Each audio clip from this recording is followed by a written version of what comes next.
Ethan Walker sat alone in a corner booth of a small neighborhood restaurant, the kind with warm yellow lights, worn wooden tables, and a chalkboard menu that hadn't changed in years. It was a Tuesday evening in early spring, the air outside still holding on to a trace of winter. Inside, everything felt too quiet, like the room was waiting for something to go wrong. He checked his phone for the fourth time in 5 minutes. No new messages. Ethan sighed and folded his hands together, rubbing his thumbs back and forth in a nervous habit he hadn't been able to break since his wife died 3 years ago. Back then, his world had shattered in a single phone call. Since then, life had become a careful routine. Work, home, bedtime stories, doctor visits, school meetings.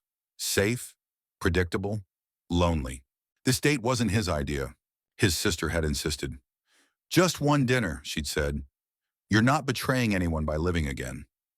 Ethan hadn't argued because he was too tired to explain that dating felt selfish when his 6-year-old daughter, Mia, still cried herself to sleep some nights.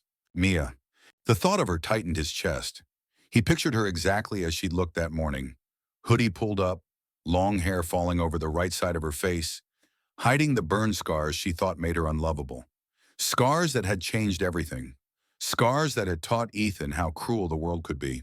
He glanced around the restaurant, watching couples laugh softly, forks clinking against plates, normal lives unfolding around him.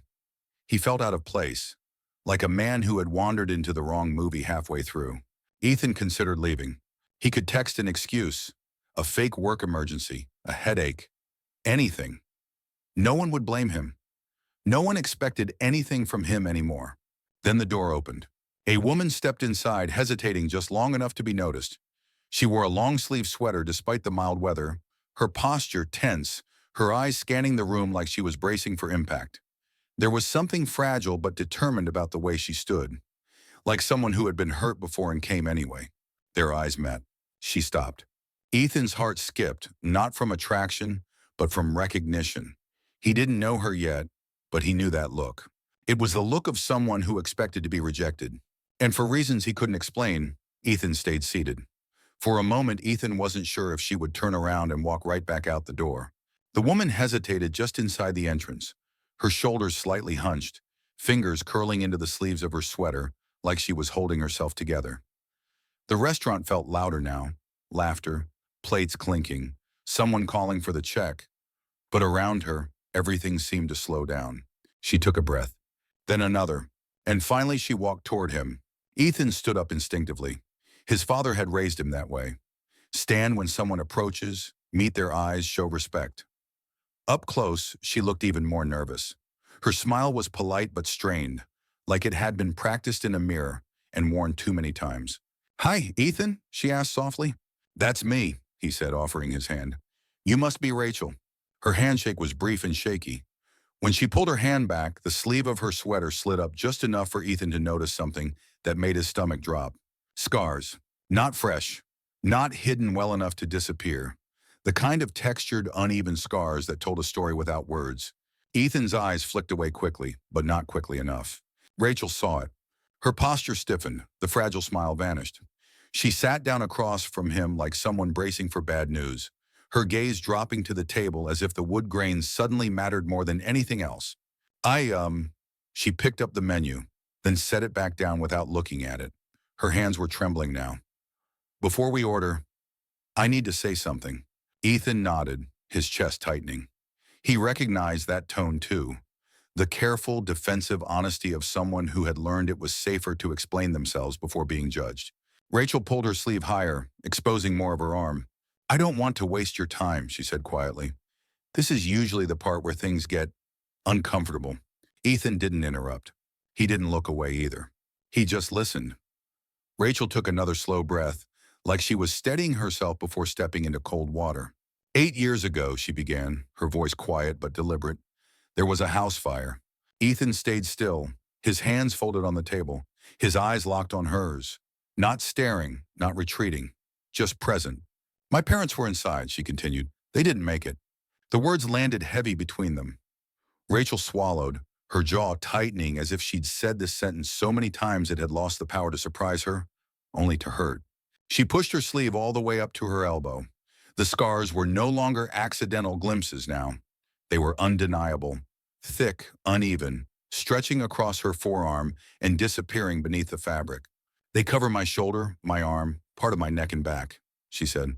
I've had surgeries. I'll probably have more. Her eyes dropped to the table again. I've been on 2 dates since then, she added, a faint, bitter smile tugging at her lips. Both men were polite. Both smiled through dinner, and neither of them ever called me again. The restaurant noise faded for Ethan, replaced by the quiet hum of understanding. Rachel's fingers tightened together. So I just want to be honest, she said. If you're uncomfortable, if this isn't something you can deal with, I get it. Her voice wavered slightly now. No one wants to date me. She finally looked up, meeting his eyes directly. If you want to leave, as she said softly, or make up an excuse about an emergency or something, I won't be offended. I'd rather know now than pretend this could go somewhere. She leaned back against the booth, her shoulders tense, her expression guarded, like someone who had already accepted the outcome. Ethan felt something crack open in his chest. He didn't see a woman asking for pity. He saw someone brave enough to put her deepest wound on the table and wait for rejection, with her head held just high enough to survive it. And for the first time that night, Ethan knew one thing with absolute certainty. He wasn't going anywhere. Ethan didn't speak right away. Rachel's words hung between them, raw and unprotected. He could see it in her eyes, the quiet acceptance, the practiced disappointment. She was already preparing herself for him to stand up, apologize, and walk away. Instead, Ethan reached into the pocket of his jacket. Rachel tensed. She clearly thought he was checking the time, planning his escape. But when he pulled out his phone, he didn't look at the screen. He unlocked it and turned it toward her. That's my daughter, he said. On the screen was a photo of a little girl with dark hair and a crooked smile, missing 2 baby teeth. Her eyes were bright. Her joy was obvious. And so were the scars, running along her cheek, her jaw, her neck. Unhidden, unavoidable. Rachel's breath caught. Her name's Mia, Ethan continued, his voice steady but tight. She's 6. He swallowed. 2 years ago, she pulled a pot of boiling water off the stove. His jaw clenched. I was at work. I wasn't there. He paused, feeling the familiar weight of guilt pressed down on his chest. She had 2nd and 3rd degree burns, spent months in the hospital, more surgeries than I can count. He let out a slow breath. And now she comes home from school asking me why kids call her ugly, why they say she looks like a monster. Rachel's eyes filled with tears. Ethan looked at her, really looked at her, and for the first time that night, he didn't try to hide how much it hurt. She tells me every night, he said quietly, that no one will ever love her because of her face. His voice cracked then. He cleared his throat and met Rachel's gaze again. So when you say no one wants to date you, he said, shaking his head slowly, I don't see that. Rachel waited, barely breathing. Ethan leaned forward, his eyes earnest. All I see, he said, is someone who survived something that would have destroyed most people. And in that moment, everything between them shifted. Rachel stared at the phone for a moment longer, then slowly lifted her eyes back to Ethan. Neither of them spoke. The space between them felt fragile now, like one wrong word could shatter everything they just shared. Rachel's lips parted slightly, as if she was about to say something, then stopped. Her hands were clenched together in her lap. Ethan took a breath. You know, he said quietly, for the last 3 years, I haven't noticed much of anything. Rachel frowned, confused. I wake up. I go to work. I come home. I do what I'm supposed to do, he continued. I haven't really seen anyone. Not like this. She looked down again, bracing herself. Then Ethan said it. You're the most beautiful woman I've seen in a long time. Rachel froze. I don't mean that in a polite way, he added quickly. And I don't mean despite your scars. Her chest rose sharply. I mean because of them, Ethan said, his voice firm now. Those scars tell me you survived, that you went through hell and you're still here. You didn't give up. Rachel's composure broke. Her face crumpled, and she covered it with her hands as the sobs came fast and unexpected. She shook, shoulders curling inward, like she was trying to disappear right there in the booth. I'm sorry, she choked out. I didn't mean to. I'm so sorry. Ethan didn't hesitate. He slid out of his seat and into the booth beside her, wrapping an arm around her shoulders.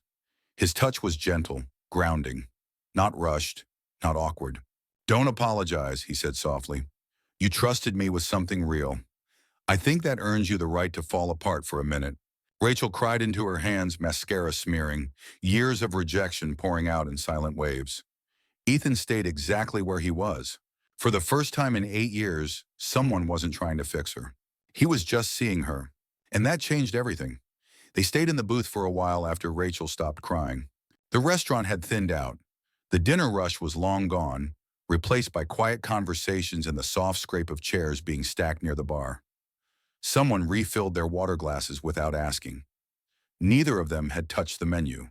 Rachel wiped her face with a napkin, embarrassed but calmer now. Her eyes were red, her voice unsteady when she finally spoke. "No one's ever said anything like that to me," she admitted. "Not once. Not in 8 years." Ethan nodded slowly. "Then you've been surrounded by the wrong people." She let out a small, shaky laugh. "You barely know me." "That's true," he said. "But I know courage when I see it." They talked for another hour after that, about small things, safe things, where Rachel grew up, how Ethan ended up in construction. The conversation felt easy in a way that surprised them both, like two people who'd been holding their breath for years and finally exhaled. When they stepped outside into the cool night air, Rachel wrapped her arms around herself, nerves creeping back in now that the moment was ending. "I had a good time," she said carefully, like she wasn't sure she was allowed to say it. "So did I," Ethan replied. Then the words slipped out before he could overthink them. "Would you be willing to meet my daughter?" Rachel stopped walking. She turned to him slowly, eyes wide. "Your daughter?" "I know it sounds fast," he said quickly. "And I'm not asking this as a date thing, not like that." He ran a hand through his hair, clearly nervous now. "She needs to see someone like you, someone who's been through this and came out okay." Rachel's face drained of color. "I don't know if I can do that," she whispered. "What if I say the wrong thing? What if I make it worse?" Ethan shook his head. "You won't. You already did something tonight that changed the way I see everything." Rachel looked away, fear and longing battling across her face. After a long moment, she nodded. "Okay," she said softly. "I'm scared, but okay." And just like that, the story shifted again. Rachel arrived at the park 15 minutes early. It was a quiet Sunday morning, the kind Americans called a good day for fresh starts. Kids laughed near the playground. Joggers passed with earbuds in. Spring sunlight filtered through tall trees, warm but not overwhelming. Rachel sat on a wooden bench near the walking path, her hands folded tightly in her lap. She wore a long-sleeve sweater even though the temperature didn't call for it. Her heart raced anyway. She kept rehearsing what she might say to a 6-year-old with burn scars, and erasing every sentence just as quickly. Nothing sounded right. Nothing felt safe. Then she saw them. Ethan was walking across the grass, holding the hand of a small girl with dark hair falling over one side of her face. The girl's hood was pulled up, even in the sunshine. Her steps were hesitant, cautious. Rachel's chest tightened. She recognized that posture instantly, the way someone tries to make themselves smaller, invisible. Ethan waved when he spotted her. "Hey," he said gently. "This is Mia." Mia barely looked up. "Hi," she mumbled, her voice so quiet it almost disappeared into the breeze. For a moment, none of them moved. Rachel felt panic creeping in. She didn't want to push. She didn't want to scare her.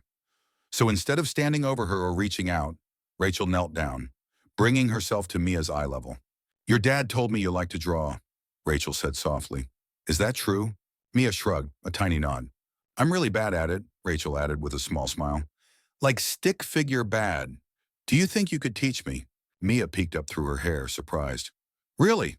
Really?" They walked toward a picnic table together. Ethan stayed back, pretending to check his phone while watching every move. Rachel sat beside Mia, pulled crayons from her bag, and without a word slowly pushed her sleeves up. She didn't explain. She just let Mia see. And for the first time, the silence between them felt gentle instead of heavy. For a while, the only sounds at the picnic table were crayons scratching against paper and the distant laughter of other kids. Mia drew carefully, her tongue pressed against the corner of her mouth in concentration. Rachel sat beside her, copying every move as best she could, badly on purpose. Mia noticed and let out a small laugh before she could stop herself. Ethan watched from a few steps away, his chest tight. He hadn't heard that sound in a long time. After several quiet minutes, Mia's eyes drifted. Not to Rachel's face, but to her arms. The scars were fully visible now, pale and uneven in the sunlight. Mia stared at them, then quickly looked back down at her drawing. Rachel waited. Finally, Mia spoke in a whisper that barely carried. Does it still hurt? Rachel turned toward her, keeping her voice calm and gentle. Not anymore, she said. It hurt a lot at first, for a long time, but now it doesn't. Mia traced a crayon line a little too hard. Mine hurts sometime, she admitted, when it's cold or when I touch it too much. That makes sense, Rachel said softly.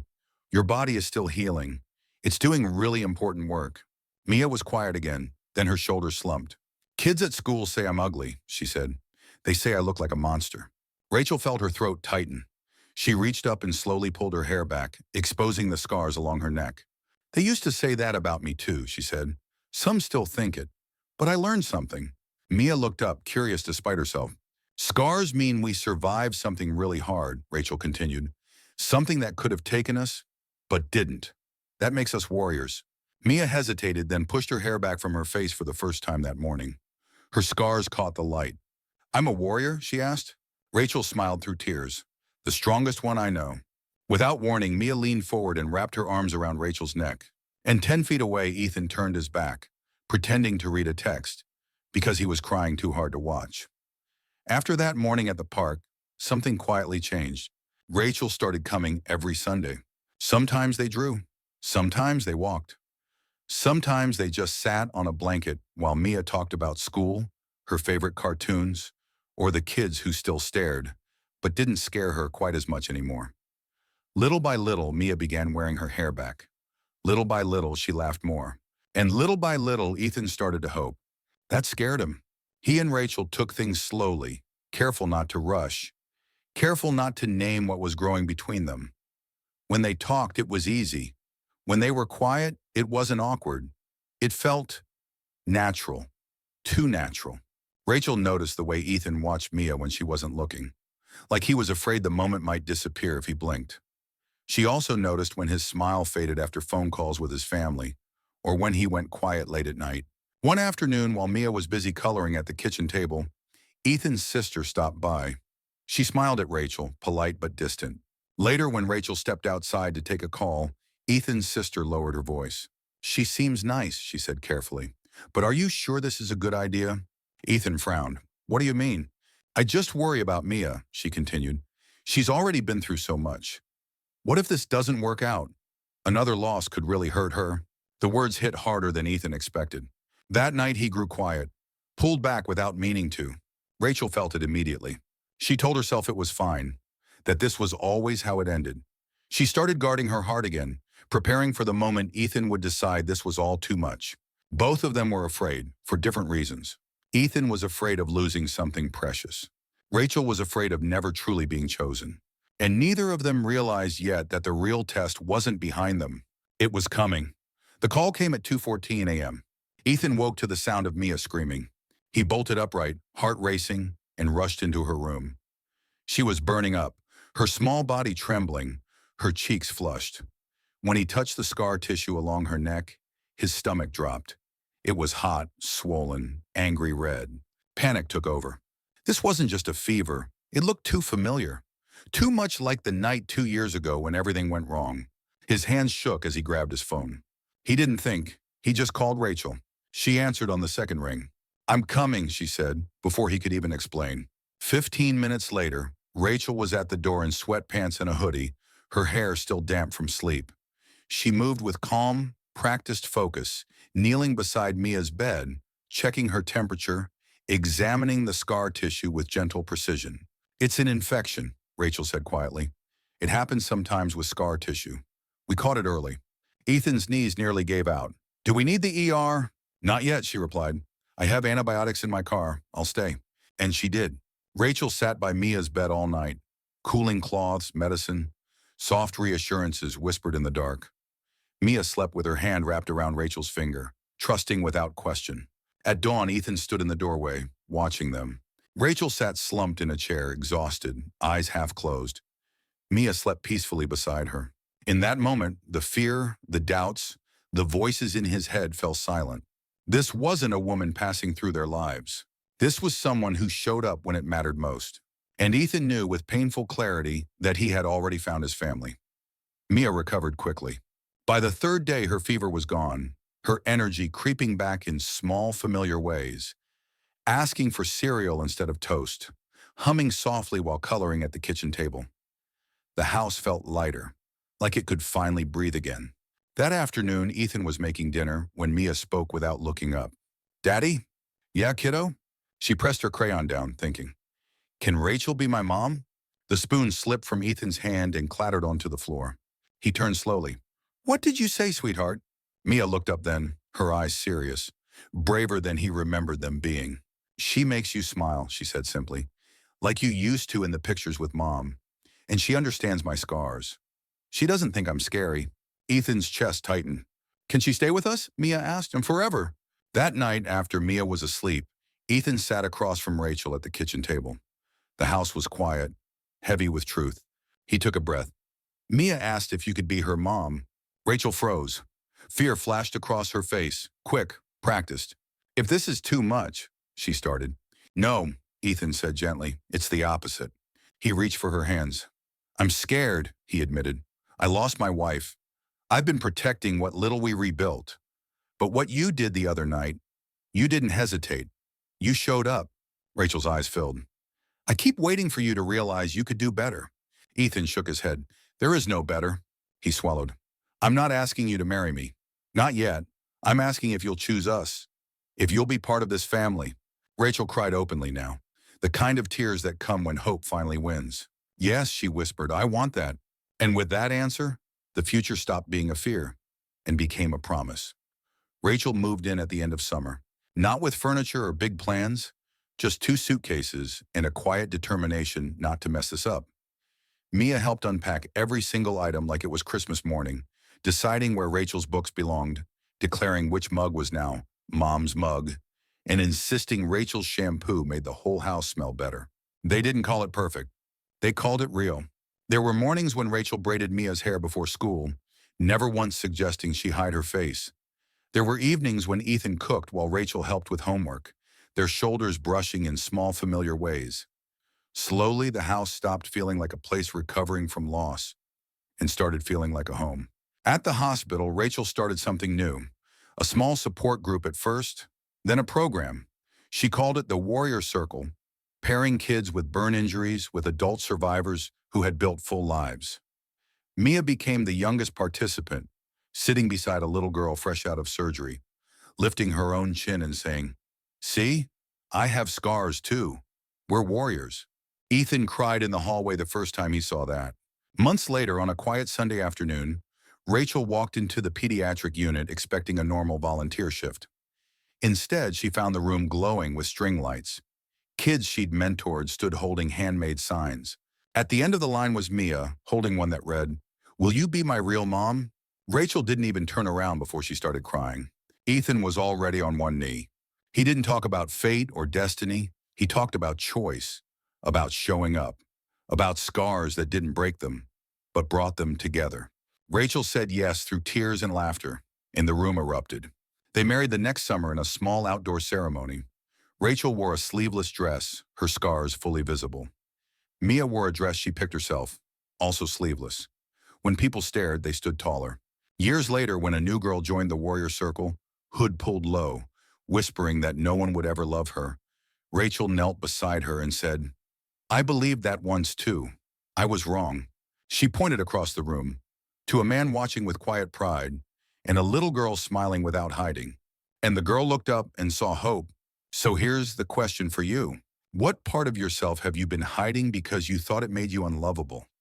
What if that very thing is what someone out there is waiting to see?" If this story moved you, if it reminded you that scars don't mean broken, they mean survived, subscribe to the channel for more stories about healing, courage, and the families we choose. And if you know someone who needs to hear this today, share it with them. Because the right people don't see damage. They see strength. They see a warrior.